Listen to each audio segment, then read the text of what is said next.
Hello, everyone watching and listening. Welcome back to the Free Radical podcast. This is your host, Swami Padmanabha, and I'm here today with a very dear brother and companion on this bhakti journey, Ujjwal Das. Thank you so much for joining, Ujjwalji. Welcome. Thank you for having me. It's really an honor. It's my pleasure to have you. Thank you so much.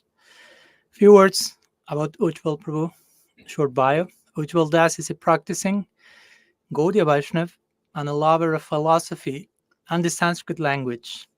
He spent 8 years as an Orthodox monk before moving to Ypsilanti, Michigan, to be closer to the Gaudiya community there.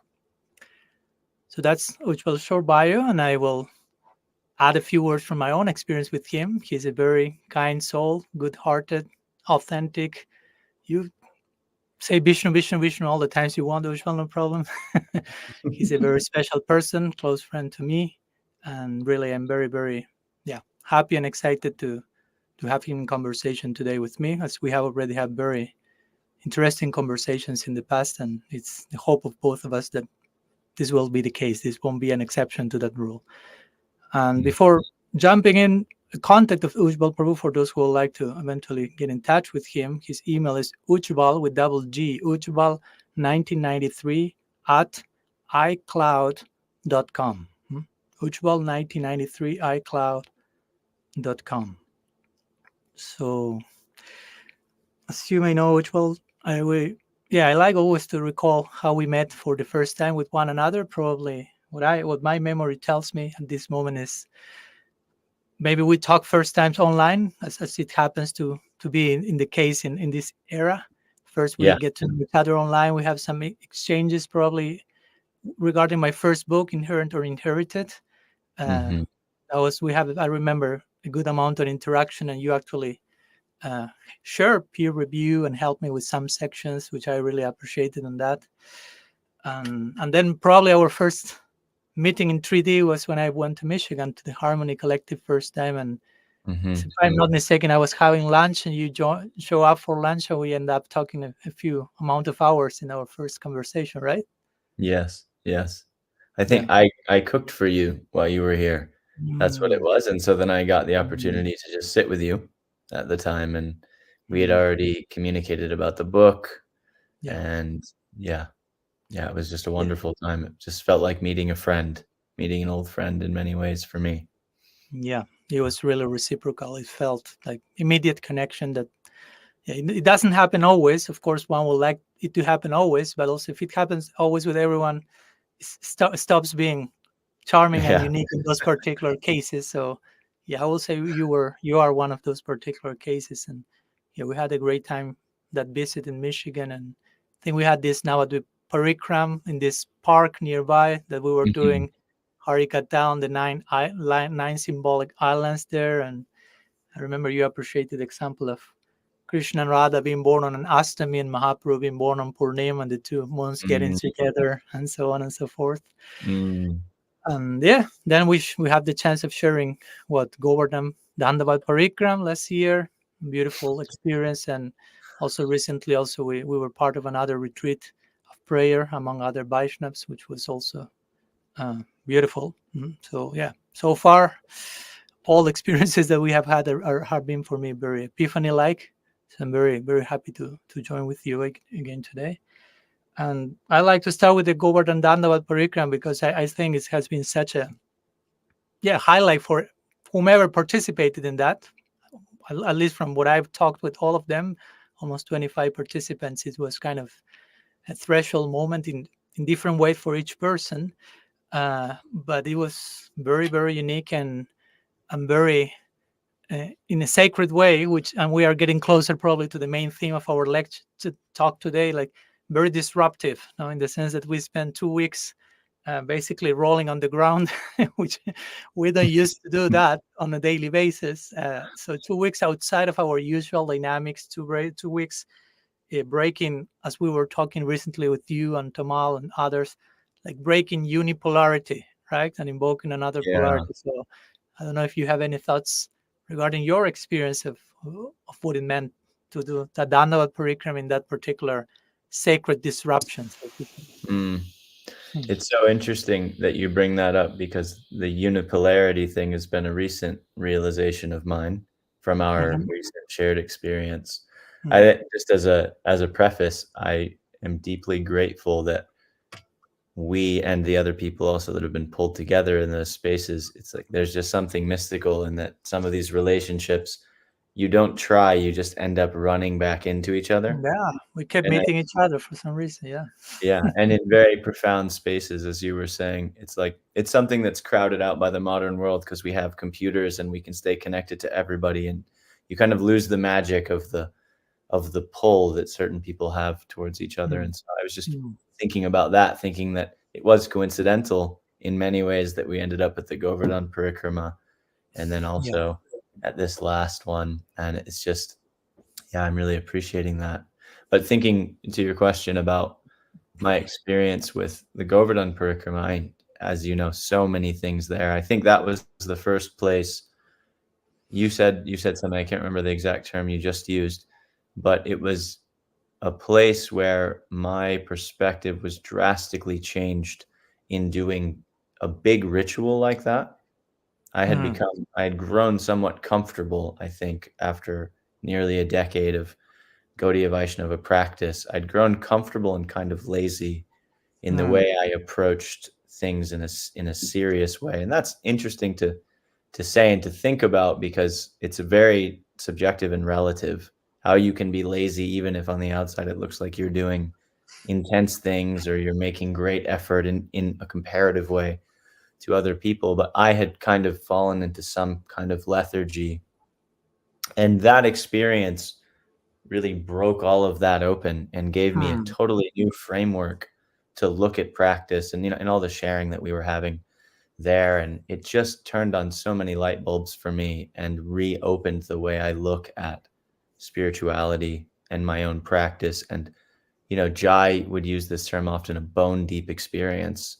Mm. And Okay. that experience really turned me from the kind of philosophical trend and very heady intellectual trend that I had had Mm. into a deep desire to feel again in a spiritual way. And because I had such profound felt experiences there, and between the people Mm. there, and also just it's such a mystical thing to do a Dandavat parikrama around Giriraj Govardhan, and so much happens, and it's just an aliveness that I had not felt to that point, at least not in a very long time. And it felt like the opening of a new naivety. And yeah, so many things can be said, I think. Yeah.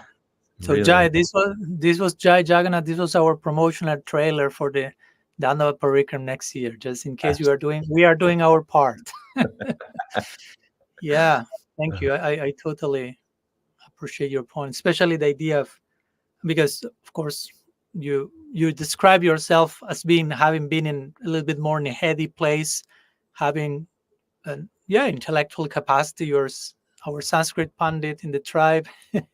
And in one sense I can relate to that because I have my own big head in my own way as well. And Mm, it's yeah, it's such a temptation. It can become such a trip, and everything can be just become filtered through that, and sometimes not even filtered but stuck there. yeah. And for me the Dandal Parikram was very, as Jai will use also the term somatic, so very Mm, engaging in terms of all our faculties and functions, not only head, heart, but full body, literally, no, in full motion, ongoing.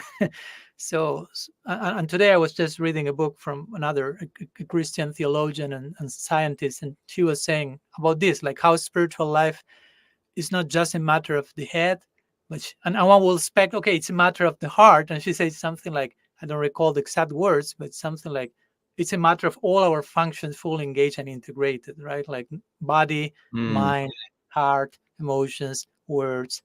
And the Dandava Parikram in that sense for me was very engaging in that aspect, because the head, there was a head, but head was in its place, so to say, was sober, put in yeah, its place.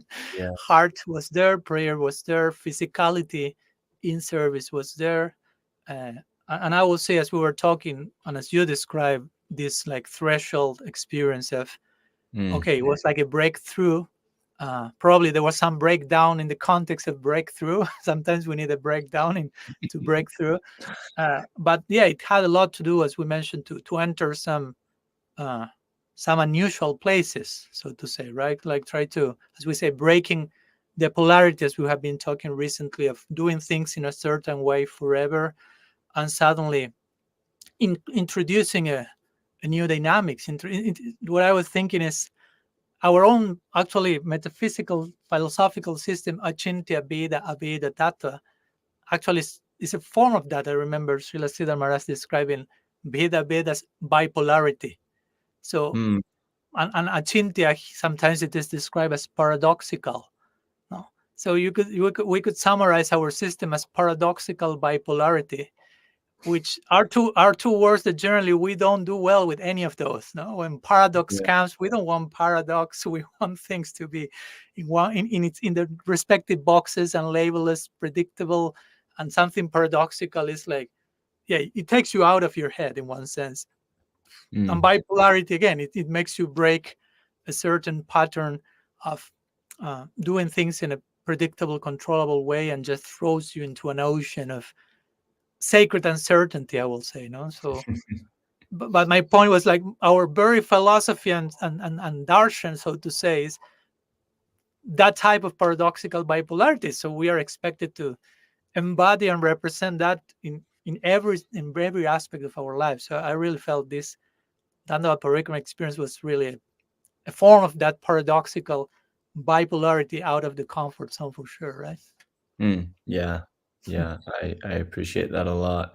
Another thing, thinking about these polarities and this kind of newer look at unipolarity and bipolarity, that Mm-hmm. it's actually more natural to be a bit bipolar. That's a, that's a triggering word for a lot of people because it's attached to a mental disorder.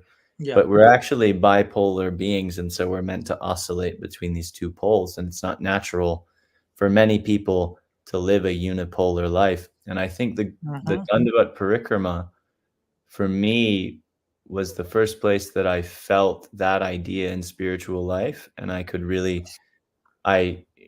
trusted and deeply desired to commit myself to doing really big, intentional, deep, kind of initiatic is a word that comes to mind, ceremonies and experiences like that regularly. And the realization that the somewhat unipolar idea of spiritual life that I had, which is it's like a two-dimensional caricature of sadhana bhakti, that it's like every day you try as hard as you can for as long as you can, and Mm-hmm. ideally you should do that early in the morning if you're serious and you're good, etc. It's not to downplay that in its entirety, but the Dandavat parikrama helped me realize that actually the more natural thing is to regularly commit to some great endeavor that you give yourself to entirely, and yeah, I felt that, and I felt this immediate call that I need to focus in this way. And I take care of my life, sure, and there are so many other things, because for me it's a whole, it's a life change. 8 months as an Orthodox, 8 years as an Orthodox monk, and then Mm-hmm. realizing, okay, I'm not cut out for that lifestyle. Mm-hmm. I need more than that lifestyle. It isn't going to work for me in that way. And coming to terms with that, and I came to terms with that in a relatively grounded way. I had a pretty good transition and a lot of good friends around, and stayed pretty inspired and found Sanskrit and so many things. But then this realization that, again, centers around this experience that I take care of my life and I take care of all the proximal, that's the wrong word, all of the kind of tertiary, secondary things, the other pole. Really, it's not secondary. That's the whole point, I guess, is that it's the Mm-hmm. other pole. And then I make sure that when I come to this pole, that I come with everything, and I Mm-hmm. come to a big experience, because I think that's something that happened to me with, now I'm just speaking to kind of the way I mischaracterized my spiritual life. Something that happened to me is a certain looseness when I was trying to do what I could on Mm-hmm. the spiritual side, kind of because of a fatigue that had grown in me underneath, and the external it's really a projected external pressure. It wasn't even an actual pressure, but Hmm. an external projected external pressure that if I didn't appear like I was, who I had been before, or what people would expect I should be by this point, that, I would be judged, Yeah. I would be hurt, something Yeah. like that. So the Dandavat parikrama really gave me the insight to just want to throw all of that off and to throw myself headlong into deep experiences like that. And of course, there were so many, it's hard to speak to how many confirmatory experiences you have in a greater experience like that over the course of those 2 weeks, and Yeah. face in the dust of Giriraj Govardhan, and Mm. the, God really can show you a lot and show you where you are and where you Yeah. need to be, and in the most beautiful way, Yeah. you know. So I have a lot of reverence for this type of ritual and ceremony, you know, Mm. because I think it's necessary. I don't think anybody, I think it's the natural way things are done, this bipolar way. I think it's built Hmm. into human psyche. I think it's built into civilization. I think Yeah. we can look at every tradition and Yeah. you see that these structures are there. And we're going to get into that later, I think. Yeah. Yeah. For sure. I But totally agree. Cross culturally, these templates are universal, whether they take the form of a Dandavat Parikram to Giriraj or some other. We are not just fanatically pushing everyone should do a Dandavat Parikram to Giriraj. I mean, if you can, try it, but the the actual principle is, yeah, this sacred disruption and integration and as you mentioned, how we can meet the divine in those moments. I mean, we can really be confronted with the presence of God in a way that it's always there, but we sometimes take for granted or lose sight of that because of the, again, the unipolarity of the way of doing things always the same. Have one quote from Father Richard Rohr, if you allow me to share in this connection, because I read it today and I shared it today in one of the groups we are in, but I'll like to share with everyone else because it's very aligned and beautiful. It says like this. It says, most of us just repeat the same routines every day, and we're upset if there are any interruptions to our patterns. Yet God is invariably and ironically found in the interruptions, the mm, discontinuities, the exceptions, the surprises, and seldom in the patterns. God has to catch us literally off guard. Mm. mm, So yeah, yeah. it's interesting because again, one is reading or thinking about this. I was planned to talk with you about these topics, and this was found for me yesterday reading something. So all the things come naturally, and yeah, and recently also I was talking with a friend of mine in this connection how this line in Sanskrit, Atiti Devo Bhavan, you should try a guest, an invited guest, like if it were God Himself. And Mm, for me, the principle behind that is like ultimately God Himself is the uninvited guest that tries to interrupt, so to say, your monotony on a daily basis. It's mm-hmm. not just to be this quote to be reduced to a level of social hospitality, which is beautiful, but you ultimately try to realize, as a Christian author will say, God comes to you disguised as your life. No, like Mm, He's trying to reach you through your life circumstances, especially to yeah. this disruptive dynamics. Uh, and again, sometimes even if we lose sight of that, as you were mentioning, we may need to force ourselves to go to those places, like organize, okay, I'll do, as you say, some ritual, some sermon. I will voluntarily enter to that place because I may not able to see that on a daily basis. Although in theory, I know that, as Richard Rohr will say here, no, like God is found in those places, but I have to be myself in those places to find Him. Not like discontinuities, exceptions, interruptions, surprises.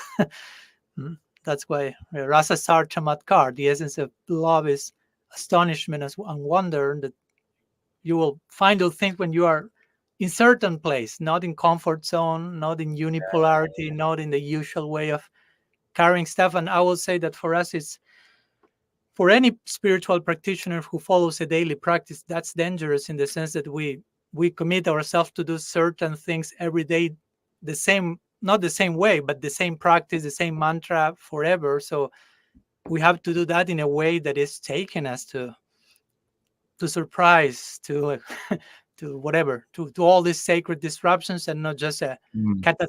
catatonic repetition, mechanical approach, and everything becomes just so predictable, so boring that I feel better I stop doing that. That doesn't make no sense, basically, right? Yeah, exactly. Yeah. It's almost as if we set up regulation just so that we can be attentive enough to worship the Mm-hmm. disruptions, as you said, the sacred Mm-hmm. disruptions. And Mm-hmm. it's such a funny point because you can read about it and read about it and we can talk about it, but actually you can't actually prepare yourself in a direct way, Mm-hmm. because if you feel prepared and you predict or expect some of these things, you can almost be sure that that's not what's happening. It's like Mm-hmm. you can make a readiness, which is just a willingness, and I guess that's faith, just a Yeah. willingness to move into the darkness when Yeah. one of those experiences comes that disturbs us, this sacred disruption, as you're Yeah. saying. And that is it's such an unnatural movement. And it's the most natural movement actually, but for like my conditioning, for the human being's existential position, that's the most awkward movement, to Yeah. step towards Yeah. that. Yeah. So counterintuitive to what we think reality and life is, and we sometimes become just uh, like order junkies instead of chaos. We want just want order. We just want everything in its place, as you say, predictable. I can anticipate things. Basically, I'm terrified about not being in control, and what all Yeah. speaks about. I don't have a developed capacity to trust reality in its unpredictability. I have not trained my muscle of faith and confidence, so I need everything to be in place, because if not, I freak out. I go crazy, But as I remember, I talked in radical personalism. Too much order is without being balanced by chaos. Another way of speaking about this bipolarity, only order, everything predictable, everything in place, starts to become sound like a dictatorship, basically, like a Mm, totalitarian regime. Not everything in order, perfect, nice, predictable. There's no place for disruption here. If that's happening, you are public enemy number one. and, yeah. and and as you say, I really appreciate what you mentioned, the connection with faith. No, actually, faith is, I remember we talked last year in Michigan. One way to describe faith is being patient with mystery. Mm, You know, like being patient with mystery. We are dealing with a mysterious reality. We're dealing with a God, especially in our tradition. Our God is not precisely a conformist. Krishna is the supreme non-conformist. yeah. he's he's engaged in lila. More interested, as like to say, in adventure than in keeping the status quo. He likes to disrupt the status quo Yeah. and keep engaging in adventure. This name of Krishna, Urukram, the other day I was reading, Urukram, one way will say the great adventurer, he who Mm, takes big steps, like very yeah. bold steps, right? Urukram. Yeah. So, I mean, we want to relate with such a person. We are for an adventure, for sure, right? Yeah. So it's And important we that's what keep these things in mind. Sorry. yeah, that's what we're called to. Absolutely. Yeah. And Hmm. it's daunting. I'm just reminded because in some ways, I think one thing that it's been a consistent pattern in my spiritual life is the like kind of sick joke I'm being laughed at feeling at the foot of Mhm. a big realization. Like, Mhm. so I'm thinking of the verse Yasyaham Managrinami Hadashyeta Dhanam Shanai, that Krishna says to give my mercy, I'll make Dangerous somebody verse. do a dangerous verse. So I spoke this verse for many years, because I feel like it's a very, very integral lesson. It's an Mhm. integral lesson in spiritual life, and it happens in many, many, many stages. And so it's easy or it's not easy, but you make progress in some ways with this idea of stepping further into the realm of faith.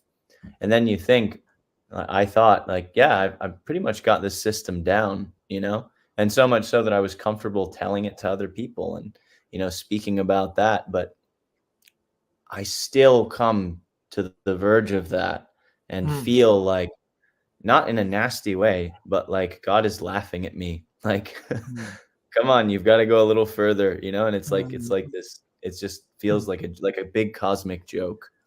mm, It's been quite a thing for me that on the doorstep of big realizations, of big paradigm shifts, there's this idea of like there's a joke being played on me and I'm mm, realizing it, and it's like, oh, okay, I have to step towards that. And this is certainly one of them.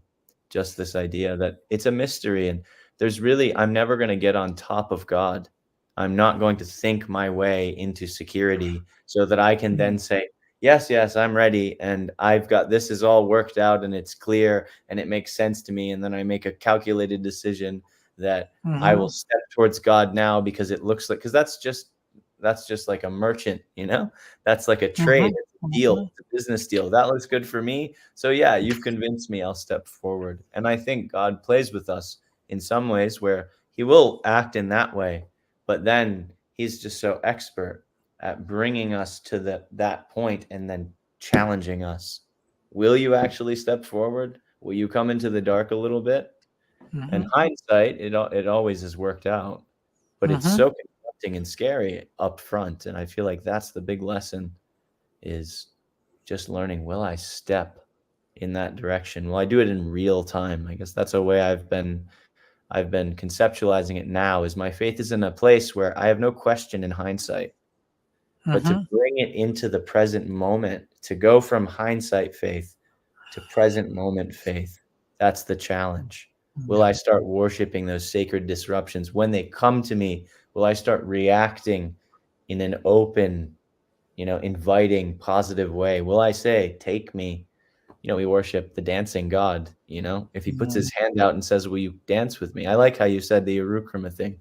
Krishna wants mm, adventure, and he's going on big adventures, and he's inviting us, but it looks reckless and scary sometimes. In my own life, mhm, adventures he's mhm, invited me on in my life, they look mhm. reckless and scary, and they don't make sense. And am I going to say, no, that doesn't make sense? This makes sense, or am I going to say, okay, you've convinced me.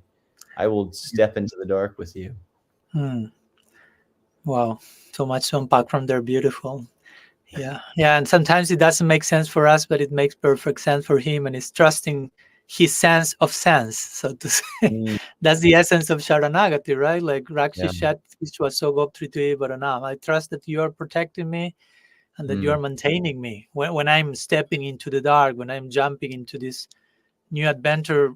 I mean, we are relating to God. God, as we know, the first word for God is Deva, and Deva comes from the Sanskrit root Dev, which means to play. So Deva is he who plays. For me, plays is another way of saying adventure. So he who does nothing but adventure. So we want to relate with the most adventurous person, and we have to trust the adventure, so to say, even mm, if we don't. Of course, we need to learn the rules of the game so we don't die while playing the game. But at the same time, you have some underlying trust. And when you were quoting this Bhagavad verse, no, Jasyahama no green. I mean, we didn't translate it for those who never heard it. It's a verse that sometimes, yeah, can be paralyzing and terrifying, and make many of us think twice why the hell I've joined Christian consciousness. Probably one of those verses. There are a few more, but that's one of those for sure. And there Krishna is saying basically, to those that I want to show my special mercy, I deprive them of all their wealth. No, to put it in brief words. No, and of course, again, I've seen the boats skipping the verse basically, taking out and out of context so they don't have to read that verse. But also in those cases, I think there's no need to cancel the verse, but also yes, there may be a need to reframe the verse in a way that is more relatable and realistic, and it doesn't sound like a violent disruption, but a sacred one. Look, so for me, that Krishna says, "I take away from you all your wealth," basically has to do with what we are talking about here: sacred disruption. No, mm, I will create sacred disruption in your life. So what you think is wealth is shown for what it is, and you can obtain the real wealth, the real dhana, prema dhana, golokar prema dhana, harinam sankirtan. So I mm, wouldn't say that if you become a devotee, you end up as a homeless person, like that type of literalistic approach to the verse. Now, oh, I want to be married, but this verse of the Bhagavatam says that Krishna will take everything for me. So we will end with my wife, pregnant wife, living under a tree. No way. Mm, So you leave your practice thinking I'm betraying the Bhagavatam or I'm not good enough. But no. What Krishna says there is just, I will disrupt your lives to give you a higher set of values. In my interpretation, to give you a proper sense of what's wealth. No, artha is another way of saying wealth, and anartha means a false sense of wealth or a false sense of mm, value. So for me, Krishna taking away all value or all wealth means actually taking away all our anarthas, all what we think is artha or dhanam yeah. value, and giving us the real value. But that will be given in moments of sacred disruptor. So that's the invitation he's extending, and I appreciate what you mentioned regarding the cosmic joke. Yeah, Krishna has his sense of humor. Hasya rasa is one of the 7 eternal secondary rasas, so he will be there. Those will be always there, not only in lila but in how he relates to us in Yeah. the here and now. So yeah, thank you so much. And anyhow, all this actually is a warming up for, in one way, our main theme, which is, of course, we're already talking about that. But Ujjwal Prabhu suggested this beautiful topic and idea of talking about ritual and ceremony as a replica of reality. Mm, So how these moments of ritual, ceremonial spaces, sacred spaces somehow replicate, parallel the underlying structure of actual reality. So what do we mean? What do we mean by that, Ujjwal? If you can share a few words to kickstart that. What do we uh, mean by ritual and ceremony as a replica of reality? yeah. It's such a big topic, and I hope I can do it justice and it doesn't just come out like a tangential mess. So I'm just going to apologize and pray a little bit that that doesn't happen. But in preface to that, hopefully this makes sense. But the basic concept is I have this sense now and this deep belief that cross culturally, the sacred rituals of all cultures, certainly our rituals in Gaudiya Vaishnavism, you know, the the rituals everywhere are meant to consciously rehearse. I like that word better, actually, replicate, to rehearse the structure of reality as it's supposed to be lived. Because if we're spiritualists, then reality is going on in a conscious way. Actually, the only problems are problems of perspective. And we are not powerful enough in our wayward perspectives to have enough of an impact on reality from the biggest sense Mhm. and its flow. It's going to flow in a way that is constructive and that is whole and that ultimately moves in a complete harmony. And our job is to align consciously with that flow. Is to really, it's really, and that's very Vedantic. It's just a perspective battle. The whole idea that our bondage is an illusion, it's just because we see the things that we're seeing. And there's so many arguments in Vedanta about what's illusion and what's not. But just to keep it Mhm. simple, the agreement there is that it's a major perspective problem. And so looking at sacred ceremony, looking at things like the Dandavat parikrama, looking at other cultures, looking at our kirtans, and if we take like Nam as the conceptual center, if we take Nam as the center of the Hare Krishna Maha Mantra, or the names of Krishna as the conceptual center, then what we're doing is we're coming together to rehearse reality as it is and to take our place consciously, and so to sit in a circle around the center of existence, because everything is spinning on the axis that is God. And actually, God is everything. So it gets even deeper than that, because we're all pieces of an integrated whole. That's what Achintya Bheda Bheda is. God is everything, and we're a little portion of God. And because we're a part of this giant organism, we're meant to fit in a particular place. And so when we come to sacred ritual, what we're doing is we're consciously trying to align ourselves into the place that we fit, and also asking that we get more clarity about where we actually fit. And we rehearse that and do the best that we can at it. And then we go back to our normal state, which is a, in many ways, helplessly unconscious and wayward perspective, while we continue Mm. to try to align. And I feel like the entire goal is just to become integrated into my place. I like the quote that you shared earlier from this Christian lady Mm-hmm. about it being a whole. It's not a head or just a heart. Actually, it's an integrated movement. And that's what I feel like that's what we're all looking for, is we're actually all just looking for our place in the circle, in the ceremony. We're all looking for the place. And that's what we mean, actually, when people say that they want to rest. You know, the thing for me is it's really a feeling thing. And so one thing I realized is that everybody has the right idea if you go deepest into like an elemental feeling space. They just don't really know how to say what it is that they want or they need.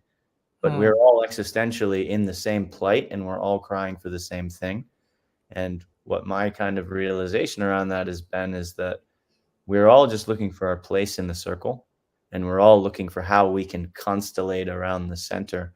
And so I'm just really compelled by this imagery and, ritual as a way of rehearsing that. And it's changed the way I look at spiritual practice from this like token collecting spiritual practice that I've been in so many kirtans, or I've done so many things, or God forbid, I've gone around Govardhan 100 times, and 108 something will happen then, to, oh, Mm. this is actually an opportunity right now to orient myself towards reality. And that's the goal. It's really about turning inward and looking in at the center, and then not becoming waylaid, and to Mm. notice the change between the polarities, and when I come in and be conscious and then face away, and then to notice that, oh, I want to interrupt this process, and I want to actually stay here eventually. I want to stay Mm-hmm. in this integrated place. And I feel like that's spiritual growth. That's how it feels to me. So that's a lot, but that's like the best way I can condense what I think about this right now. Yeah, you have crafted your manifesto very, very expertly. Thank you. Yeah, yeah. Of course, I can totally agree with that. You are referring again back to this Christian author. She's Ilia Delio. I invited her last year to the podcast. She's a very special person. Again, a Franciscan nun, scientist, theologian, this unique mixture Wow. of things. And yeah, and you were talking about wholeness and things. One of her books is called The Unbearable Wholeness of Being. Hmm. And she will talk about terms like, again, lots of integration, about integration as the goal of life. Basically, it's similar to what Carl Jung will say with individuation, not only holiness, but wholeness with holiness, as I put in my book, holiness. Not the Hmm. importance to integrate all our layers, or all the dimensions in connection to the center. Or as also she will like to use the term that also we talked with Jai in Arkansas recently, this term of holarchy. Very interesting conception of holarchy. Holarchy means like, comes from holons. Holons are like holes within holes, like implying the soul is whole in itself. God is whole in itself. The world is whole in itself. No? So what we find is holes within holes, like the Upanishads will say, Om Purnamada Purnamidam Purnat Purnamada. Everything is complete in its own way. Everything is Yeah. complete inside further completeness, and looking for further expansion of that completeness, because that something is complete, as I like to say, is not doesn't mean there is a fixed maximum, but complete and perfect also gives place for further expansion of that completeness and perfection. And as you say, it's a matter of perspective. It's a matter of, I mean, all that you say, for me, at one point I was thinking, well, that sounds like a good definition of what it means to be Krishna conscious. Yeah. No? Because we use the term, it becomes like a phrase, Krishna consciousness. Yeah. No? But what does it mean? No? What does it mean to be conscious of Krishna? No? As you say, to be aware of the center, to be tuned in, aligned with our role in the constellation around this common center, and to be in that perspective, to inhabit, so to say, that perspective, as Srila Maharaj so beautifully will say so many times. When someone will ask him some service, he will reply, the service he will give, replying is, try to change your angle of vision. Mm. That was Yeah, the yeah. seva. That was the seva, no? Mm, Embrace a new perspective, no? So you don't even have to ask for service. yeah.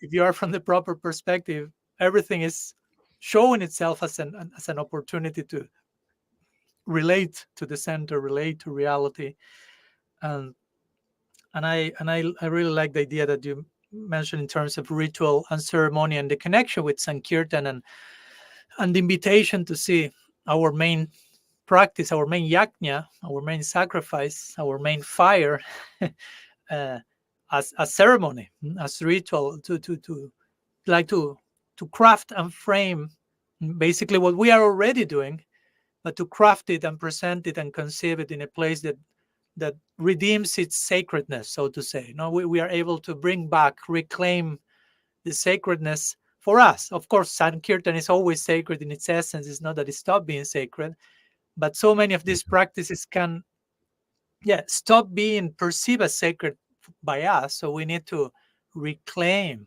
No, as we will be talking. When we are recording this now, when this podcast will be published, that will be after. But we will be doing this retreat in Michigan called "Reclaiming Our Ideals," which somehow is connected with this idea. How to relate to our perspectives in a way that really we are inhabiting the concepts. We are entering into that fire again. When we speak about ceremony, when we speak about ritual, the notion of fire is so present cross culturally, cross religiously, and and for me, fire, of course, is not just the element, but it implies something for me. Again, the very fact that in our tradition, the first word that sounded in the universe somehow was tapas. Tapas, in one sense, tapas means fire, right? Mm, yeah. Sometimes translated as sacrifice, but tapas means also fire. And how Brahma responded to that tapas, he stopped looking outside from where is my source going down the lotus and just turned inward. Like he Mm, shifted his perspective, basically. He altered his awareness by hearing the word fire, no? Fire, and created that. And Krishna himself, of course, told Brahma eventually, I was the one who pronounced those two words, those two syllables, tapa, fire. And he will say then, I am that fire. Tapo me hridayam. That tapas, that fire is my own heart. Atmaham tapaso naga. I am that very thing personified. No, so mm, fire, in one sense, fire, the center of ritual, the center of ceremony, is, yeah, non-different from God Himself. So what yeah. we are talking here about is not something strange of or whatever in other direction, but just approaching our ideals, approaching our Krishna consciousness from a place of renewal, so to say, and reclaiming of its essence, basically, right? And sometimes, as you were saying, we may need to do some conscious effort to enter into that consciousness. We may need to do some conscious effort to create ritual and to create ceremony, like to invoke those places and spaces in our life, right? Yeah. Yeah. Absolutely. Two things that I was really moved by as you were speaking. One is speaking about the ceremony as a rehearsal of reality. You said something really nice early into what you were just saying that is a really important element of this for me, is that we're always in a circle and the center is always there in our lives. And so the reason for very consciously crafting ritual which rehearses that is so that when we go back out into our lives, we may have some hope and some chance to have this perspective change. As you were saying, you quoted Srila Sridhar Maharaj, that we have this perspective change when we go out, that we can see that, oh, the circle doesn't end when the ritual ends. Actually, I'm always in ritual, and it's actually about me learning how to do that out here, because I'm actually always practicing spirituality. I'm Hmm. always living. I'm a spiritual being. And so there's always opportunity. And so I find that that's why I think this is baked into the fabric of human society. I find that the ritual is meant to be a very simple, straightforward version of our lives, lived authentically and consciously, so that when we go into the messiness of the world where that's not so apparent, we can remember that actually the same thing is going on here. And if I can mm, build the fortitude through practice to believe that, then I can actually, in an archetypal way, act in the same way. And then yeah, I think that's real conscious living. And then the second point, because you talked about taking our own rituals very seriously and Harinam, our main yagya, very seriously, there's a bit of pain for me that I am happy to feel now at there's a sadness in me that somehow my perspective made kirtan profane for my mm, own experience, and I lost touch. And that's not a sad story now, because I have a vision of much more clarity, and I feel like I have some sense of touch with such a powerful universal, I mean, as far as our faith tradition goes, the most powerful way that you can connect spiritually. And I think there's a lot to talk about there. But mm, I lost touch for a very long time because of doing ritual sloppily and because of mm, not having this vision, even in the place where I'm supposed to be gaining it from. And mhm, so it's very dear to me, and there's an urgency in me to have that for myself, and then in some way just to try, even though it's like who am I, to try to share just that idea and that perspective, because yeah, I know that many people are just lost, and they just don't understand where to start, or what even they're supposed to be doing, just as I was and still am to many degrees. I need a lot of help, but yeah, there's a pain that I kind of feed off of, that is like a sense of, wow, I wasn't really doing kirtan for mm, so long. I was approaching this ritual in the least conscious way that I could have. And I bolster myself a little bit because I know that's part of the process. That's yeah, part of coming to these things. But at the same time, I don't want to intellectually wall myself off with that and just say, oh yeah, I don't need to feel bad about that. And it's like, it's a healthy sorrow that comes up. yeah, When you started saying it, I was like, oh, oh, I need to feel this, and I need to change this, because it's so beautiful. And Kirtan approached, the name approached, Krishna's Leelas approached with this perspective and this mm, actual openness, a naivety of sorts. It can be the most profound thing. It's certainly our tradition's way of doing that. yeah. Thank you. Yeah, and I was thinking when you were using the word, you felt that you made kirtan profane, so to say, in your life.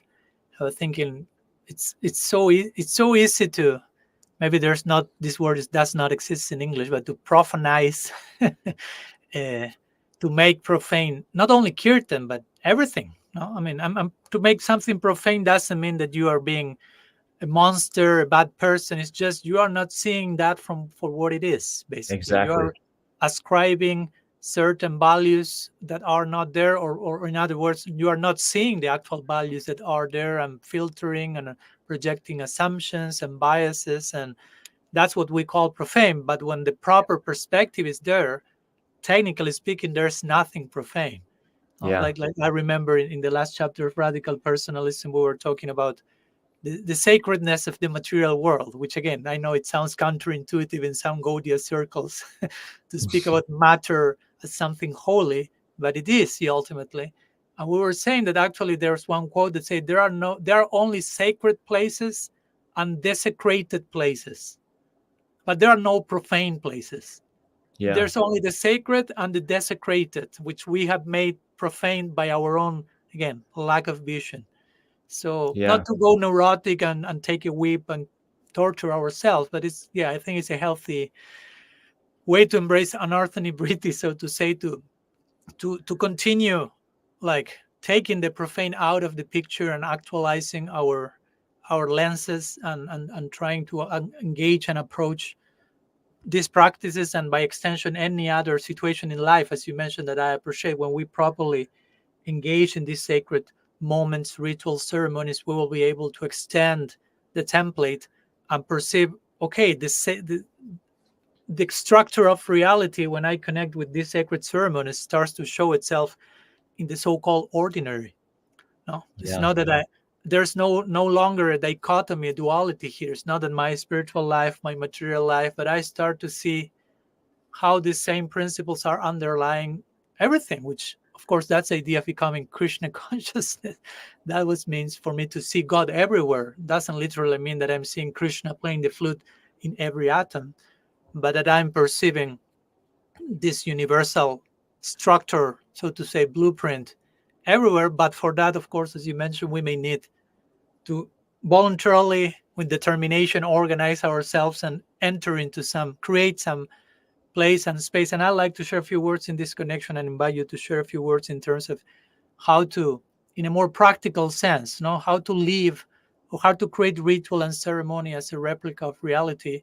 What are we talking about? Because probably some people in the audience is like, so what's that about? How you perform that or how you take that to practice? And something that I like to say to begin with, and then of course I invite you to share, it says, and as you mentioned, is trying to, in one sense, make it as simple as it can be. In one sense, it's more about simplifying things, not creating more fancy complexity than the one that we already have on a day-to-day basis, but slowing down, changing perspective, simplifying, concentrating on the common center. And for example, something as basic and as crucial, as foundational as we were talking, sitting in circle, uh, taking the time to sit in circle, to see each other, to share, to listen, apart from performing Sankirtan, but talking with one another, which for me is a form of call and response. Like Sankirtan is call and Mm. response. Mm. Sharing one's heart is a call and response in one way as well. So being able to sit in a circle, to listen, to accept each other unconditionally, whatever is coming from the heart of every person. And that's part of a daily practice that I'm trying to keep when I'm with, especially when I'm with certain people that I'm close and intimate with. Part of our daily sadhana is just at the end of the day sitting, like I plan to do after this podcast we are recording and we are doing now with ourselves, but just sitting and how was your day? What do you feel today? What would you like to share? And whatever it comes, no, as simple as that sounds, that's entering into another dimension of reality. Absolutely, that's entering uh, sacred space. No? And that for me, ritual and ceremony has a lot to do with this idea that nowadays this expression is they're holding space, no? Mm. Holding, creating safe space to be vulnerable, to not be Mm. judged, to be myself, to be naked, so to say, internally. Created that space, that sacred time, that sacred moment, and so we can actually have the presence, as you were mentioning, presence, time, attention to focus on what's actually important that sometimes we take for granted and we miss, we become distracted from. And sometimes, unfortunately, in the beginning we become distracted and we are aware that we become distracted, but at one point the distraction becomes the reality, becomes the norm. It's no longer distraction, is no longer a distraction from reality, it becomes reality. Yeah. And Yeah. Yeah. that's a problem, that's a problem. So yeah, I don't know if you would like to share some words, especially in the context that you recently shared with us and you have been organizing there in your community in Michigan, the Harmony Collective, this special moments of ritual and ceremony for Ekadasi, inviting the community, and you crafted a very, very beautiful explanation for that. So if you would like to share some words about this idea of, in a practical sense, how to create sacred space, how to invoke ritual and ceremony. Mhm. Mm. Yeah. Yeah. I mean, I think you hit the nail on the head. I'm a little bit emotional thinking Mhm. about this, and as you were speaking, I'm really called to some burgeoning emotions, but I think it's the most important thing, and I'm going to say preface again. I'm going to preface this by saying I know very little about this, and it's very exploratory for me and exciting, and I'm learning and experimenting, and I'm deeply inspired to figure this out and to come to the door of revelation on these things because I have some really, really, really, really pressing intuitions. I think you hit the nail on the head that the first step practically is to come together and to actually create a space where people can be themselves. I think that's the need of the modern day. I certainly know that that is my biggest problem, is that I have lived a convenient, kind of well-cut life of being useful and, kind of stuffing down the more messy parts of myself to fit in and all of that. And I think that's antithetical to spiritual life. And I think that we live in such an impersonal culture in the entire world. No continent is excluded or country is excluded. We live in such an impersonal world that people are terrified to be who they actually are around the people that they know in Mm, most fronts. And I think the destruction mhm, of families and villages and communities and the globalization of the world has caused that. And so I think that the first step, there's two things that have to go together, because I think a lot of people intuit this one, that people need a safe space. So the first step is that people need to actually find a place where they can be themselves. And that also needs to be in a ceremonial context where they can be themselves in front of the center, in front of God, and where that is invoked. And we intentionally create a space where people can do ritual and then earnestly express what is going on for them, earnestly talk about what is happening through them, what is happening to them, and just feel like that is allowed and okay. One yeah. of the biggest critiques that I have looking back, it's a personal critique on my own psyche, but I've been around long enough to be able to levy it as in somewhat a cultural critique, is that many of the spaces that I've been in, I did not feel, and again, I think it's a global problem, but I just naturally tended towards, oh, something's coming up for me. That will be an inconvenience. That will be a Mm, problem, because so mm, much in spiritual life comes up that's negative. You're talking about anartha and that Krishna is clearing off anartha. Well, it's up and out. It's up and out, which means it first comes up. And so when you have a culture based around hiding and stuffing down and ignoring potentially, or sorry, not potentially, perceivably negative emotion, then you end up with a lot of people that are very constipated and afraid that they'll be cast out. And actually you end up with people in a society of enemies, in a yeah. society of wolves, and Yeah. it's a perceptual thing. It's a society Yeah. of sheep, not in a negative context. It's a society of sheep who believe all the other sheep are wolves. And so Mm, you get this really funny paradox where you get a lot of people that are hyper vulnerable and terrified that these other hyper vulnerable people will cannibalize them if they're vulnerable, and then everyone's quiet. And yeah. that's totalitarianism. And Yeah. that is the absolute death of all growth. And so, practically speaking, just crafting a place where you can do ritual. We're Gaudiya Vaishnavas, so we can speak plainly. You can do kirtan, you can do some substantial practice that we already have, and just make sure that everybody in the room, make sure it's small enough, make sure you have enough time, make sure people know that they won't, just make it very clear that you won't be an inconvenience if you're vulnerable here, and then just giving it some space. This is my hope, because I've just started with that line of thought. I don't have anything behind me to say this definitely works and it will work, but I have a deep conviction coming from inside of me. I think this is a primal need. It is definitely the disease of the modern age. If we want to label something as impersonalism is not some Advaita Vedantist in the corner trying to convince you that God is not a person. Oh, Impersonalism is not believing you can be a person yeah. amongst other people and in front of God. Because if you think your whole community is going to hurt you, if you think every human being around you would hurt you if they knew what was going on in your internal experience, and I know that may sound dramatic, but that's where most of us are at on some level, then you will attribute that to God. And I think most of us are doing that. We're terrified, ironically, and I have to hold myself back from going into a whole nother tangent, but God is the closest person to us. Actually, the Mhm. only person that we can share with in a real way. That's a part of the illusion of this world, is we're reaching out for these subjective sharings with so many people. And actually, that's not possible to the ultimate degree until we connect with God. Yathatur mula nishechanena, that we have to water the root first. And so if we think that God is going to put us down for being vulnerable, then we have no hope of being successful in any other realm Mm-hmm. either. Mm-hmm. And so the main need is just to undo all of that, and to give people time to just vomit it up, and just Yeah. speak, and just like, so they can see, like, it's okay. We accept you and love you and want you here.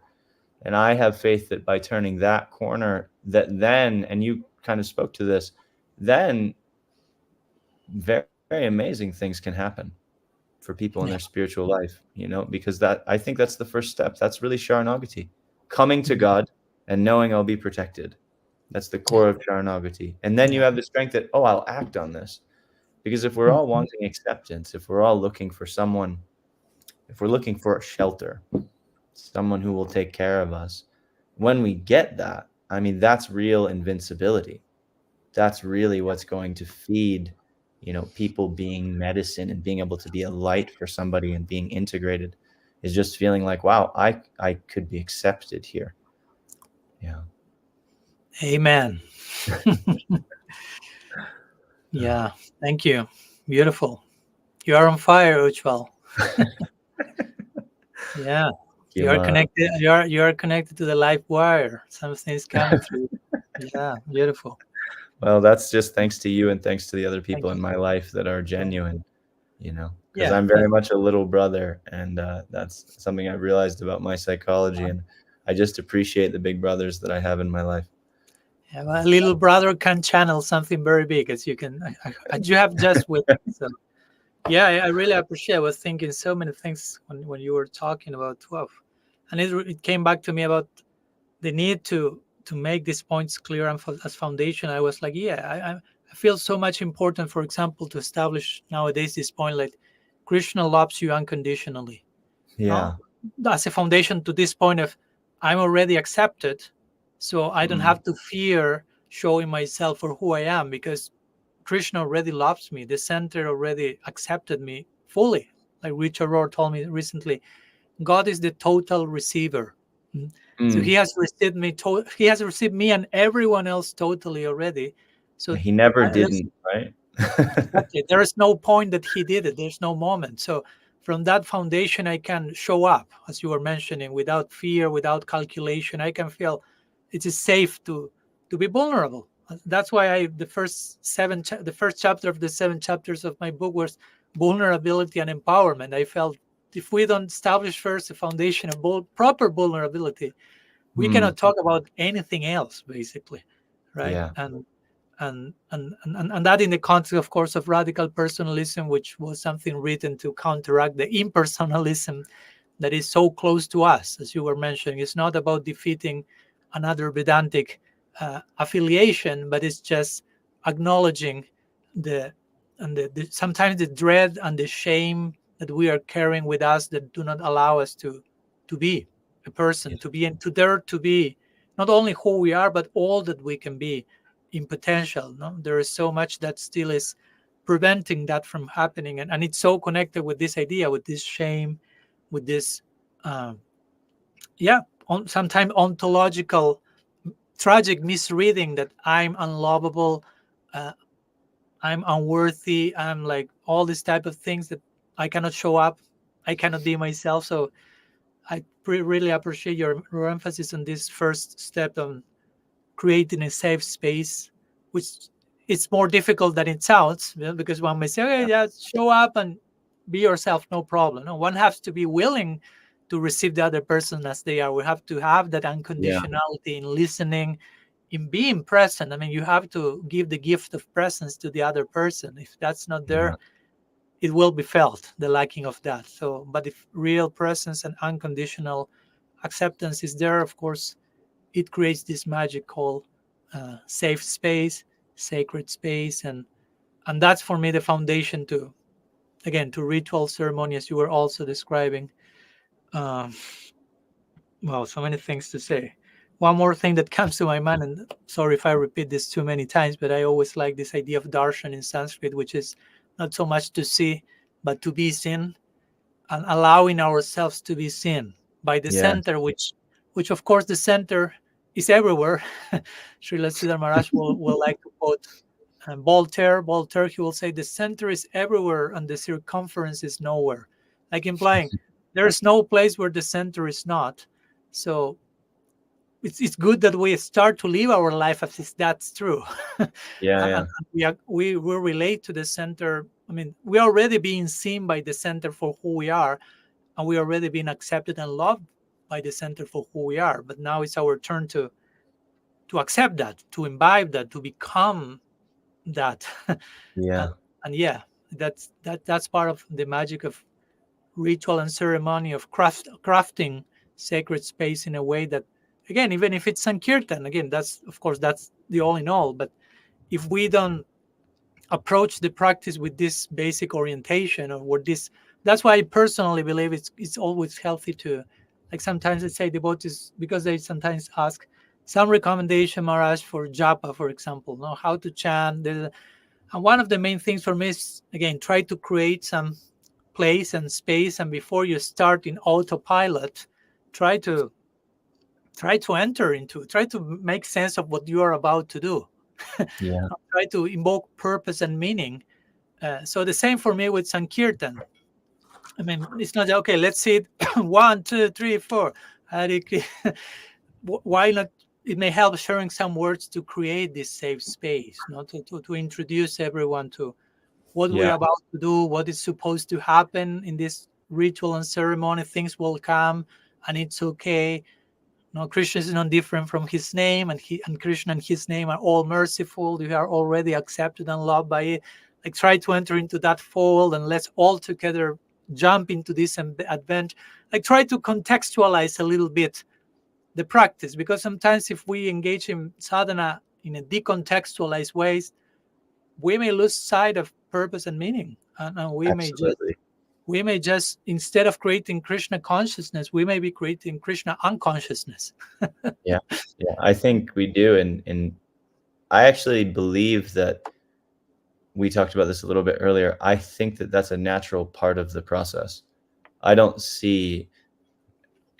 Yeah. I guess it's a very lucky soul. And I would just believe that they must have done that previously. It's a very lucky soul that bypasses that desert. I think that desert is meant to be crossed before you can find the oasis of doing Mhm. things consciously, because it's just so natural. You know, we're wired to do things unconsciously.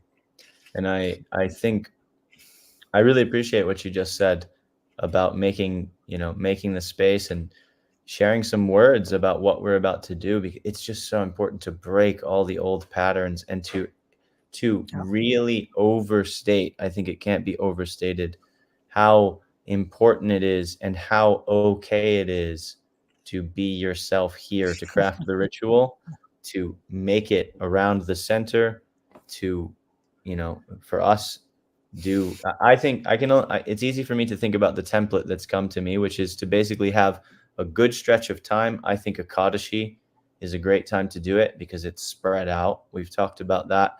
It's Mhm. not, it's not, you could do it once a month, you could do it twice a month. And we took the last Akadashi, we took an entire hour to sit down and just kind of come to terms with what we were about to do. Yeah. And I shared some ground rules for how to do the Sambandha, right? dynamic. Yeah. Sambandha before Abhideya. Yeah, because if you just come in with your preconceptions, Yeah. you can't have a tight experience. It will just be a loose experience. And that's why when I think about my previous almost decade of kirtan experiences, the places that I failed, one of the key things that I failed at is I walked in a way that was just completely loose. And because I was around long enough that nobody's going to look at me like I don't know what I'm doing, Mhm. my general way to do things is, well, you get there and you just find a place and you plug in somehow, and you're doing it, and we're all kind of doing it, and then it's done, and then we go away, and it's like maybe something comes up, but really it's like I never even really readied myself to get into this. I just kind of got here, maybe late, maybe I got early, maybe I'm dwelling on the fact that people don't take this seriously, or I'm dwelling on the fact that I haven't done this recently enough. So many oscillating, terrible mental paradigms. But it all comes down to the fact that I didn't actually root myself in why I'm here and what the possibility Mm-hmm. of being here is. And so I think that's integral.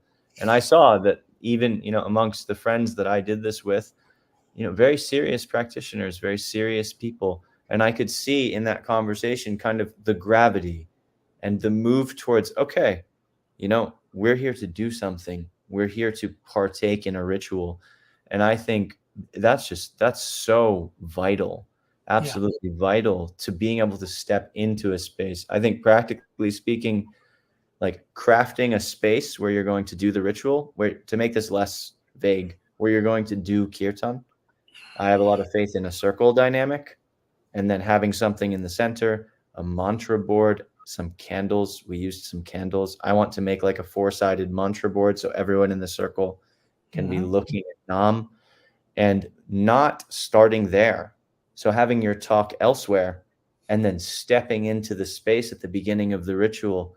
Because again, it's like a big focus for me is this looseness of like, if we all just kind of show up and then we're waiting on the last person to get there, or we start without them, it's Mm-hmm. just never gets off the ground for all of us, because there's so much power in us unifying ourselves, and then next to the ritual, a major part of it is making sure everybody has as much time as they need to share before, during, after, and just again, overstating. It's definitely going to be a thing of mine that for anyone that comes, and also making it serious, not broadcasting it that like, please everyone come, and it should just be this public thing. And like, pick the Yeah. people that you have a similarity of mind with, that you Mm-hmm. really feel like there's a potential for us to do this together, and then make sure it's overstated that you welcome, and that they are welcomed in their totality, that if something Mm-hmm. happens for them, that is okay. If it's joyous, that's okay. If they have some major breakthrough that's scary and embarrassing, and they're a faith crisis, something, let them voice it, because the whole thing is situated around the center. And a major part of all ritual is that we're doing this in front of God, actually. That's the primary connection, and we're all just getting to witness that. Everyone in the circle around is just Mm-hmm. witnessing that. And I have this really gets tangential and it moves into the realm of kind of mysticism, but we're all spiritual practitioners. I have this faith that we all really have the same problems. And by seeing the vulnerability and openness of other people, seeing the strength it takes to reveal someone's problems, we find the medicine for our own versions of those problems. Mm-hmm. And that we can all align in this little microcosmic circle around the center with everyone else in that. And we can Yeah. integrate personally and collectively over the Yeah. time of doing this ritual. And I think that that's just such a grassroots, down to earth thing. Like, that's what they did in villages. That's what coming together. And in our cultural, it's an adopted cultural context, but in our cultural context, that's what it meant when the lights went down and somebody spoke Hari Kirtan. They did kirtan into the evening, and that's what Native Americans were doing in their teepees, and that's what, I don't know much about a ton of cultures, but that's it. The archetype here is that Yeah. we're a family, we're a tribe, everyone's accepted, everybody knows each other, no one's afraid of sharing their vulnerabilities, and we're here to worship the center, you know? Yeah. And so, yeah, I It's think, so basic that we forget about it, right? It's yeah, so simple in one sense, so simple, so basic, but we are so complicated, and we become addicted to complicatedness. So yeah, it's so important to deconstruct and dismantle, and go back to yeah, this sheer foundational simplicity. Let's sit in a circle, let's be open, let's light the fire, let's become aware of the center, and let's be ourselves. Again, it may yeah. sound like a new age quote, just be yourself. Oh, that's Yeah. that That's implies an in amazing that thing. yeah, Yeah, that implies so much. But that makes for me the shift between, as you were saying, between engaging in a spiritual practice from a performative place to engaging from a transformative place. No, as you were mm, describing your experiences with kirtan before and after, so to say, and not only you, of course, all of us, But I will say many of us many times engage in whatever we do in life, even not only kirtan, but from a performative place. I have to perform, as Absolutely. you say. No, I have to perform. I have to deserve. I have to win this. I have to show myself as this to my circle. I have to. I have to. I have. I have and perform. Perform. And even everything can become performative in our practice and life. Also, our kirtan, our harikatha, our chanting, and the social image in our community.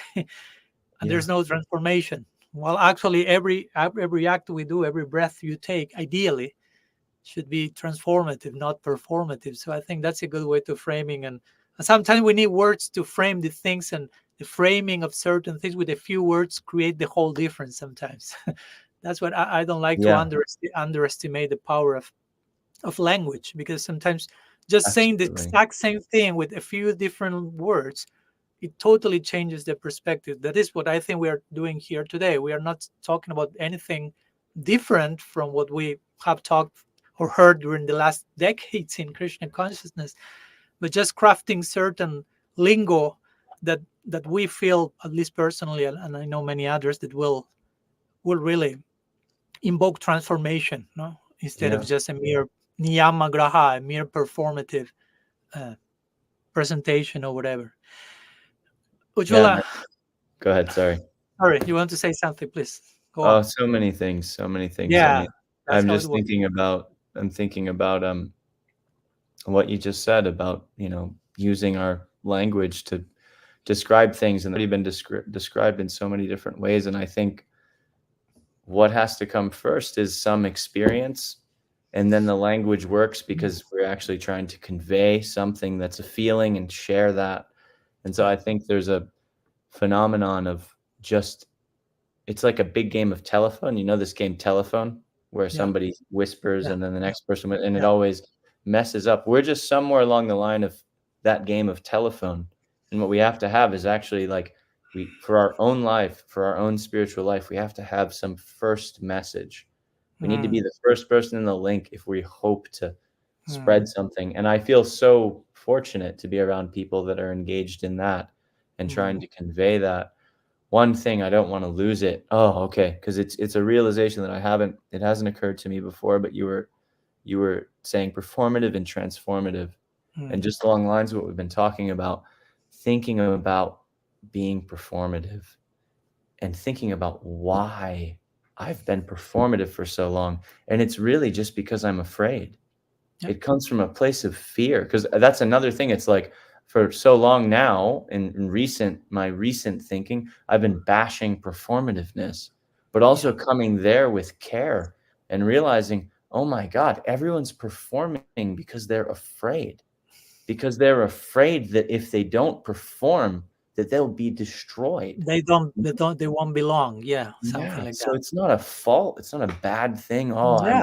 you're so performative, I've been so performative," but I whip myself over my performative Mm, practice, mm. but it's like, I'm actually just afraid, and so Yeah, it comes back to the vulnerability thing, and that yeah, that yeah, that precedes real transformation and transformative practice, and yeah, I yeah, just that occurred to me as you were speaking, and I was like, "Oh yeah, my yeah. god."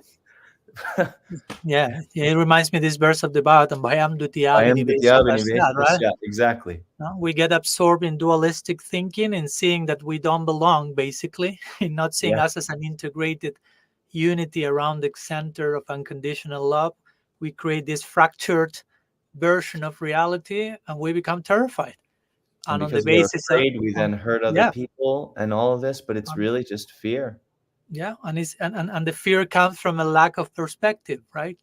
So Yeah, it's important that we see all that with some compassion for others and for ourselves, even, no, like, so we can really understand what's taking place here and trying to solve the problem from its root, again, by promoting this idea of unity, integration. You are not a separate, isolated unity in reality. You are part of the center, which is all loving, all merciful. So you don't need to be afraid, because you already belong. You don't even need to belong. You already belong. Richard Rohr has a book that I love. The title is "Everything Belongs." mm, That's expression. Everything belongs in itself. Everything belongs to everything, so to say. So even mm. you don't need to belong. You already belong. You need to become aware how you belong. And yeah, when we kind of deconstruct that ghost, fear is no longer a necessity. So fear is basically a symptom that we are still, yeah, looking in the wrong direction and trying to belong, well, when we already belong, so to say, right? But Mm, again, I think all this ritual and ceremony is so crucial to bring back this awareness of who we are, where we are, how everything belongs. Let me share with you, let's shift for a minute in connection to the topic to a famous author in connection to ritual and other religions, Mircea Eliade. And he has yeah. a very interesting, we were talking today before our podcast about some of his volumes. I've been going through one of them called The History of Religious Ideas, 3 thick volumes. Very interesting. I have a quote with him from him that I like to share, and in connection to ritual and ceremony. It says like this: without conscious rituals of loss and renewal, individuals and societies lose the capacity to experience the sorrows and joy that are essential for feeling fully human. Without them, life flattens out and meaning drains from both living and dying. Mm, Soon there is a death of meaning and an increase in meaningless deaths. So powerful. yeah. But I appreciate how he connects the the the, the conscious ritual. He attaches the word conscious to ritual, and without them, these conscious rituals, how we start to basically lose our humanity and lose purpose and meaning. Like Viktor Frankl would say, when you lose sight of purpose and meaning, it's game over because you have no impetus to live life. If everything is Yeah. pervaded by purposelessness, it's like, why to continue? No? And by contrary, how to, and I think that today, and Viktor Frankl will agree, he will say, like the main collective neurosis of our modern era is a crisis of meaning. No, we are going through a meaning crisis. Now we have this postmodernist tendency, which like there's no meaning. You just ascribe purpose, whatever comes to your mind, that's what it means. But there's no intrinsic meaning to things, they will say. So you can imagine. So yeah, I appreciate how Mircea Eliade Hayes here connects this idea of these conscious rituals, bringing back meaning and purpose, basically, and bringing depth and to reality, basically. And without them, I mean, he's mostly speaking from the indirect place. Without them, what happens? Life flattens out, meaning drains, and meaningless increases, and death increases in not even in a physical sense, but we become living death people, so to say, right? Yeah. So I don't know if you have any thoughts on this particular quote that I share. Yeah, I mean, I appreciate that. I have like 6 Mircea Eliade quotes that I put here.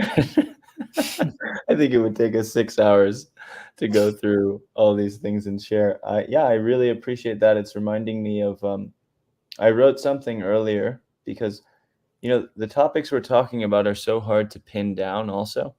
And for me, Mhm. the way my brain works, I move very tangentially through things, and I end up kind of having to come back around in an indirect way. But I was thinking about this, that man is a religious creature, and Mircea Eliade uses this Yeah, language a lot. yeah, yeah. And the fact that you can say that you're an atheist, but the thing is, the very fabric of how you walk, the archetype of how you move through the world, is as a religious being, because Mhm. we're looking for something to worship. We're looking for some purpose. In Sanskrit, artha. We're Mhm. looking for artha. We're looking for something as a goal. And so the further we get away from that being a consciously felt goal and something that we can unify on, the closer we get to the illusion of meaninglessness. And that's when people start doing all these perverse things. And I really like that. He says that we undergo a loss of meaning and an increase in meaning, a death of meaning and an increase in meaningless deaths. Yeah. That this he uses the word desacralized. Mm. You say desecrated, which I think is a lot, Yeah. it's a lot more fitting. He's quite wordy. But a Mhm. desacralized existence, we make things Mm. profane, and then when we make things profane, then we can abuse them. And Yeah. it all revolves around this verse that you said earlier. I think it's the foundational verse for this whole endeavor of ritual. Ayam dutya abhiniveshita syat. Yeah. We become absorbed in the other because we don't have a proper identity. Sorry, not an identity, a proper vision of reality as it is. We don't recognize God. We become absorbed in the other. We become fearful, and we do rash things. We do bad things. We take Yeah. advantage. We And we miss. don't have a and we don't have a proper identity also. Yeah, and then we think us, fractured us, Hmm. me is the center, and that everything should serve me, and then we hurt people in that endeavor, and that's just such a pernicious problem. But I wrote something that I'd like to share because it relates, and maybe it's Okay, haughty of me to share something that please. I wrote, but I No, no, find please. that with these sorts of topics, I can express myself a lot more clearly if I write Yes, something. So here's yes, just please. an idea, and I'd like to hear what you think about this. God Go. is, at the very least, the point around which every person's life revolves. Arta. Yet, it's not so much that God must literally be that exact thing. Rather, it is this innate tendency towards circular reverential movement, the chasing of the Arta, that betrays God's foundational centrality. The tendency reveals a search for the center and our unique place around it. The disappointments that we inevitably suffer in the revolutions we make around our respective objects of fixation should not be taken as proof that this search is arbitrary and pointless, i.e., postmodernism. They simply show that we have yet to find the true object that we seek, the one who is worthy of our revolutions, and that is God. So just thinking about what human beings do, what conscious creatures do, and the Hmm. fact that whether they say they believe in God or not, or they believe in this thing, they're searching for something and they're dissatisfied. And it's like that search itself betrays the existence of something we're meant to constellate around and Hmm. integrate in our place around. And yeah. Yeah, I mean, I don't think I can articulate that better than what you have done. It's perfect. It's beautiful. Uh, Sometimes I prefer to be in silence and just allow the power of the words that you have just shared in this case to become Mm, self-evident, right? But yeah, I totally agree. The movements that we see in this world and the different types of so-called worship or idolatry in most cases, even in the name of worship God, there's so much idolatry because we worship so many incoherent ideas of God, and that's not God, and that's not worship. Therefore, so that's right. idolatry. So that's another layer of what you're mentioning. But they need to. Yeah, that's how I was thinking about that when you were reading all that. Like, it's not just this is not about the people who's an atheist and are worshiping a rock star or a politician. Let's bring back and make them devote so they worship God. No, let's us so-called worshippers, but many times performatives and not transformatives, get Yeah. to the real God, become really aware of who is the center and connect in the present moment and stop being idolatries. Not, I mean, it's really start our life of worship by establishing the center as it should, establishing our place in connection to the center, Mm, and as you mentioned, being present in that connection because the connection is there. Nothing is disconnected from the center, but how much I'm present to that connection, how yeah. much I'm like today I was talking with one sister spiritual. She told me and it was beautiful. She told me I experienced full connection. I was with everything. I mean, she was presenting from a very humble and moved place. So I was like, wow, Mm, let's celebrate that. It was wow. it's her birthday today. So instead of I know that everything is connected with God. That's one thing. Another thing is I experienced full connection. Mm, No, I'm present to that miracle, so to say, right? yeah. So yeah, thank you for those words. I mean, and I really appreciate them. And again, going back and maybe trying to wrap up our conversation, I want to take Can more I of. say one thing on that? Please, You yeah, I just have more you things. really Yeah, reminded me. my wrapping up will be saying way more things still, but Yeah. please, please. Just in relation to that and this feeling of, you said, Hmm. feeling of being connected, and then, moving towards not being performative and being transformative. Oh, I don't Yeah. want to lose this. Um, 1 second.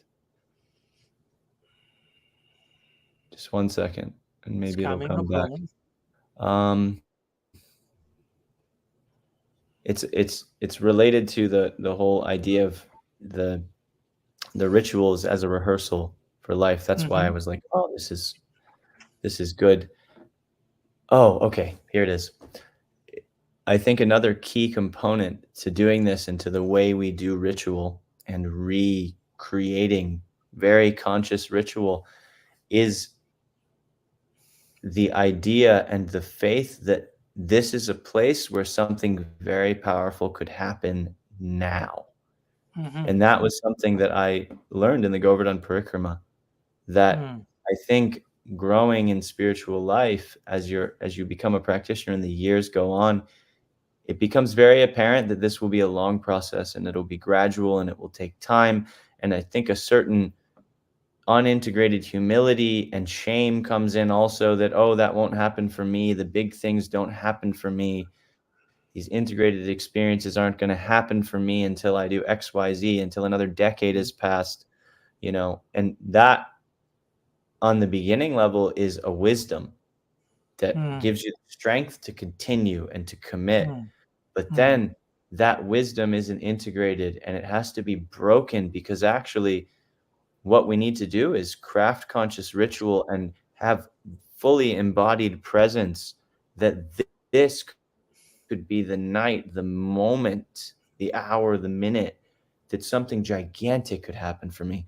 And I think Yeah. many people, certainly myself, not even in a headspace of trusting that something big could happen right now, just not even being open to that. And so Mm. being a transformative, as you said, going from a performative to a transformative, just having the faith, and it's a certain vulnerable strength to be open to Yeah. being transformed, and that could happen. I think that's a really key aspect to this, is breaking down that long-term religious practitioner psyche, particularly with like renunciate-based traditions, where it's like we got these stalwart guys that, well, they got the transformation because, you know, it's Rupa Goswami, or it was so and so, or this Mm. amazing person who dedicated everything. It's like we're doing exactly that by coming together tonight and spending 6 hours giving our entire selves. And actually, if we do it right, we should expect transformation, not Hmm. even be open to it, but we should expect that, like, that should happen every time we do this, Yeah. and this, yeah. So that I didn't want to Yeah. lose that because it just Oh can't no, thank you, thank get you. that. I appreciate that type of quality of faith that needs to be developed, like you say, like confidence. Like I'm sure that by doing this properly, magic will happen. It cannot not happen. No, like Yeah. there's a point, like when you say you develop certain intuition and confidence, God cannot not love. He's made of love, Mm. totally Mm. merciful. He cannot not do that. So in the same way, this cannot not happen if we get together openly, vulnerably, with openness, as you mentioned. Transformation will happen. Maybe not as we imagine it will happen, because again, if I already imagine how transformation should take place, that's still performative. That's not Exactly. transformative. Yeah. No, Yeah. remember, That's so nice that you say that. I'm allowing my fears and my calculations and my free control mechanisms to project how transformation should have. That's the ultimacy of being a freaking control freak. Like even in terms of transformation, I figure out how it should happen. Yeah. So yeah, the openness, as you mentioned, this word openness, which implies, of course, again going back to our initial topic, like entering to the unknown and disrupting ways as we used to do things, and entering sacred space hoping for transformation but probably not having a clue how transformation will come, and really being open to welcome that. And in that connection, and one last thought came to my mind, maybe we can wrap up with this, which is that for me, one of the ways the realm of ritual, the realm of ceremony replicates life also, is through the classical pattern of the hero's journey. You may have Mm. heard about that, like Joseph Campbell and others, which basically includes these three stages of departure, initiation, and return, right? Yeah. So I think like also entering sacred space have to do with that, like leaving the familiar, departure, which is again openness to transformation. I mean, that's unknown. So that's a type of departure from the normal initiation, again, going through the actual experience inside the ritual, inside the sacred space, and return, which means, again, you leave the, so to say, quote unquote, leave the ritual and the ceremony and go back to your quote unquote normal life with the integrated and Yeah. further integrated layers, so to say. Now, there's another author called Arnold van Gennep who actually coined the term rites of passage that we sometimes use. And he Hmm. spoke of those three similarly. He said separation, transition, and incorporation. No, so we separate from the predictable, from the day to day, the normal. We transition. We enter into another space, and incorporation. Whatever gifts came through that transformation, we we are able to integrate them into our being. And there's one more way of defining this journey, which for me is really tied to this idea of ritual and ceremony, presented by another author called Bill Plotkin. He's a psychologist, and I have the five here. I will share them because it's easier to keep them in mind. So he will say, interestingly, he will add a few layers. First of all, he will say preparation, which again is what we were talking today, because in one sense, this is an extra stage, especially in the disjointed times we are living with. Uh, I mean, again, the culture of ritual and ceremony was included in the ancient traditions, but in our Yeah. postmodern dynamic life, this is not in our system. So first you need the preparation stage, as you say, before entering the circle. Let's talk about what we are about to do, what's this is about, and so on. And then he says dissolution, and it's interesting because he describes dissolution as an unmaking of the social idea of who I am. No, again, Mm. all these performative identities and things that I'm trying to convince others I'm this and that. Let's try to dissolve that. Regarding to what we were talking, let's enter sacred space, be naked, be who we are, try to be open to whatever has to happen. And then he says soul encounter, which he will describe as an inner shift of how we see ourselves, like Mm. starting to really connect who we are and not so much the performative social mask, so to say. Then he will say metamorphosis, which is again a new metamorphosis, a new form, a new identity in service to others. And finally, he will say enactment, which sometimes he translates as individuation, or he will say even participation in life to the fullest degree, even in this world. Again, Mm. Mm. not kind of waiting for an otherworldly participation in lila, but bring your gifts to the day to day, all the things that you have integrated. So yeah, for me, all these types of way of crafting or defining, classifying the journey are ways that are intimately tied to ritual and and ceremony, and extends to the point that the whole of life it becomes a ritual and ceremony. All these stages. Exactly. Yeah.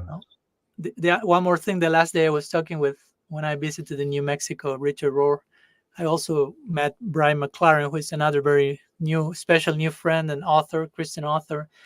And he wrote a very interesting book called many interesting books, one called Faith After Doubt.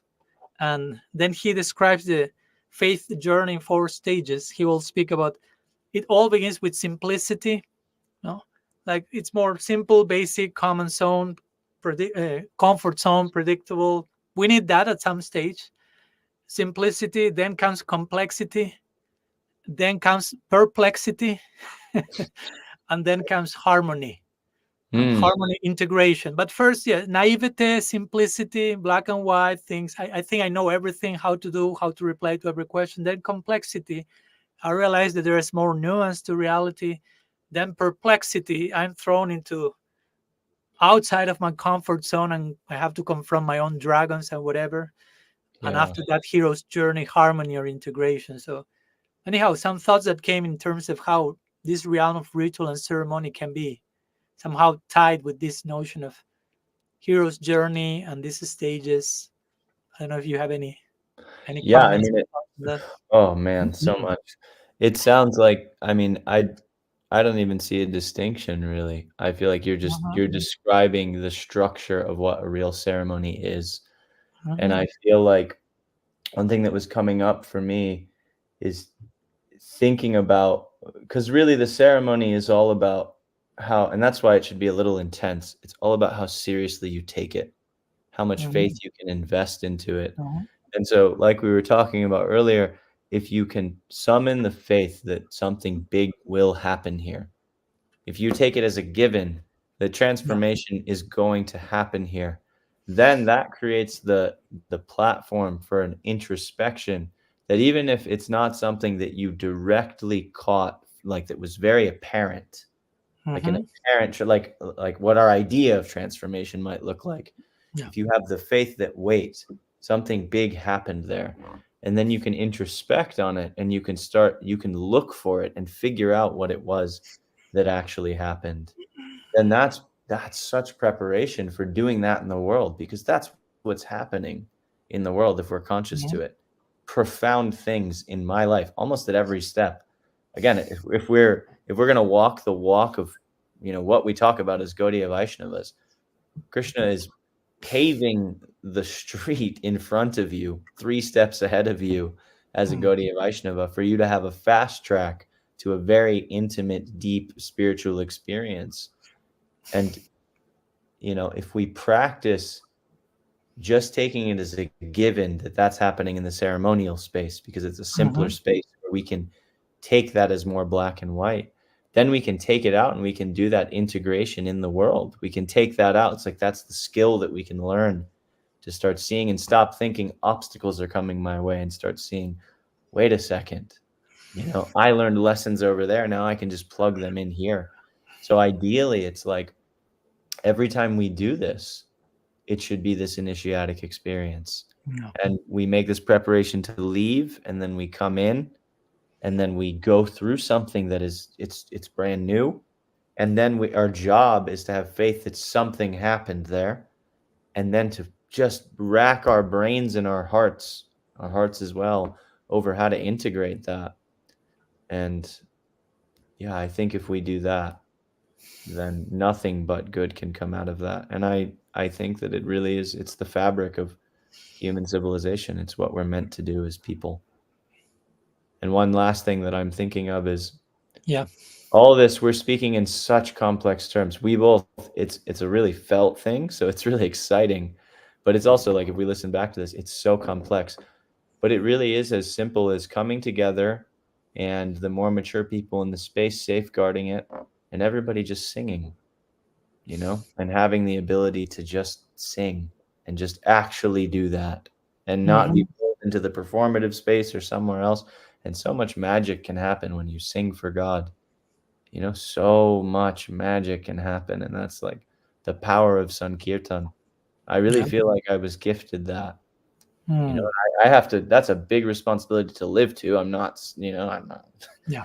Anyways, my life is still very exactly what it was and normal, and I have a lot. I've actually uncovered a lot more difficulty, and I'm in a very fragile place because I'm in my own vulnerability stage. But I see a big, big well of hope. There's a huge bank of hope there. That, wow, I have, I have the ability to sing, and I Mm. have some people around me that'll do it with me. My kind of apocalyptic side, conspiracy theory side, thinks very seriously that we might not have time to do this forever. We might be just convincing ourselves that we're just in this comfort zone where this is, we'll have an unlimited amount of time, but Mm. we can do it now. But it might not be so easy to gather and have ceremonies in 5 years, in 10 years, in 20 years. We might take advantage while Mm. we can do it. Anyway, I don't think about that much, but it just came to me here. There's an urgency there. It's easy right now. Krishna's made a big opportunity. God's made a big opportunity right now. Thank you, Ujjwal. Parambijayate Sri Krishna Sankirtanam. That's Paramvijay.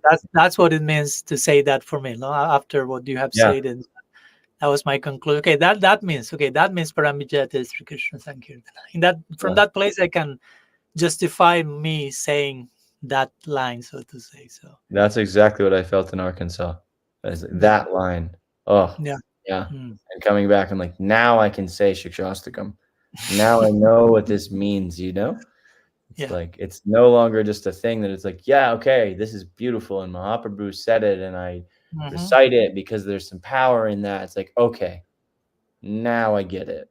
Yeah, I've seen the power. Yeah, and of course, in time, hopefully, that will continue revealing those lines over and over, so many and endless layers of purpose and meaning. But yeah, thank you so much, Uj. Well, I don't know if there's anything else you would like to share, because before we close our conversation, something that remains there wanting to be expressed, or you are satisfied.